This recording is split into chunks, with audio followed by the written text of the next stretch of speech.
You know that feeling. You've lost your keys. You know they're in the house somewhere. You check your pockets, the kitchen counter, under the sofa cushions. It's a tiny, frustrating prison built of walls and doors.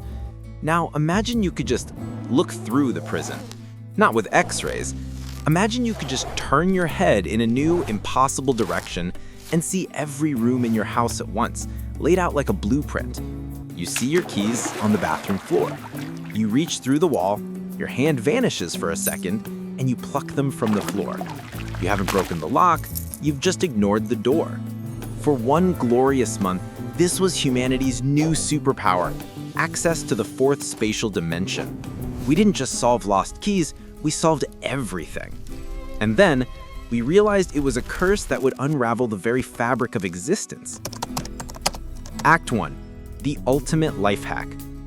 We called it hypervision. By mentally stepping sideways into the fourth dimension, or the hyperspace, we could perceive our entire 3D world as an open book. Our friend, the stickman physicist, would explain it like this. Just as a 3D being can see all sides and the inside of a 2D square at once, a 4D being sees all sides and the inside of a 3D cube. We didn't become 4D beings, we just learned how to peek. The world changed overnight. Crime became impossible. You couldn't hide a weapon or a stolen diamond if a cop could just look through your pocket from a fourth direction. Surgery became perfect. A surgeon could see a tumor from every angle simultaneously and remove it without making a single incision on the skin, reaching through the patient's body. Engineers could inspect the inside of a running jet engine. Geologists could see oil deposits miles beneath the Earth's surface. We had, in effect, activated God mode for reality.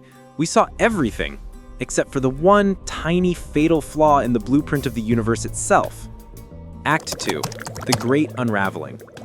The first sign that something was wrong was indigestion, a universal, planetary case of heartburn. A doctor, looking at a patient with his new hypervision, noticed something terrifying.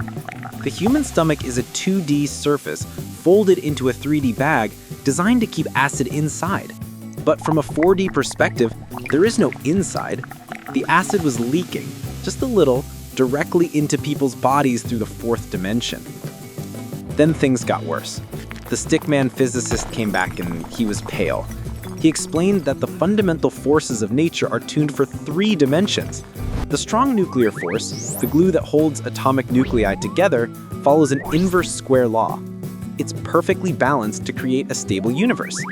But in 4 dimensions, it would be an inverse cube law. The glue becomes weaker over distance, much, much weaker. By constantly observing our world from a 4D perspective, we weren't just looking, we were creating a connection. We were anchoring our 3D space to a 4D framework, and the laws of physics began to leak. Atoms at the quantum level started to become unstable. Matter itself began to lose its integrity. A perfect steel beam would spontaneously develop microfractures. The corner of a building would just crumble into dust. The universe wasn't exploding, it was fraying. We were like a child who had found a loose thread on a sweater, and we just kept pulling. And then came the madness. Our 3-dimensional brains were not designed to process 4-dimensional input. People started suffering from sensory overload, unable to filter the infinite complexity of the world they now saw. Navigating a simple room became a nightmare, a drunken stumble through an M.C. Escher painting. Our 3D space was dying. It was becoming unstable, a collapsing house. And there was only one way to escape: up, into the 4th dimension. The last remnants of humanity did the unthinkable. We didn't build a ship, we built a dimensional shifter, a machine designed to pull our matter fully into the hyperspace we had only peeked into. It was a one-way trip, an escape from a universe we had broken. And it worked. We survived. But we had made one final catastrophic miscalculation. We are 3D beings. Our very essence, our matter, our consciousness is 3-dimensional. In a true 4-dimensional world, we are incomplete. We became ghosts, shadows in a world of substance. We could perceive the 4D world, a place of impossible geometry and breathtaking complexity, but we couldn't interact with it. We were like 2D drawings trying to exist in a 3D world. We had no depth. We had escaped the collapsing house, only to find ourselves trapped outside, forever looking in through the window. We had gained the ultimate perspective on everything, and in doing so, we had lost the one thing that mattered, a place to exist. We were perfectly safe and terminally, fundamentally alone.